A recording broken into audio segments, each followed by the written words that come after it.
CBSE अभ्यासक्रमामध्ये 9वी पासून तिसरी भाषा शिकवण्याच्या धोरणाबाबत सुप्रीम कोर्टाने चिंता व्यक्त केलेली आहे। 9वीत नवीन भाषा शिकवणं सुरू केल्यास विद्यार्थ्यांवरील ताण वाढेल, त्यामुळे तिसरी भाषा शिकवणं 5वी किंवा 6वी पासूनच सुरू करावं असं निरीक्षण कोर्टाने नोंदवलेलं आहे। तमिळनाडू सरकारच्या त्रिभाषा धोरणाविरोधात याचिकेतील सुनावणी दरम्यान कोर्टाने ही टिप्पणी केली।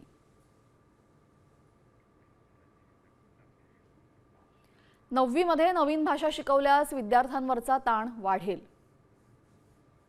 5वी किंवा 6वी पासून तिसरी भाषा शिकवा। तिसरी भाषा लवकर शिकवल्यास विद्यार्थ्यांना आत्मसात करणं सोपं जाईल। केवळ केंद्राची योजना असल्यामुळे राज्यांनी ती नाकारू नये।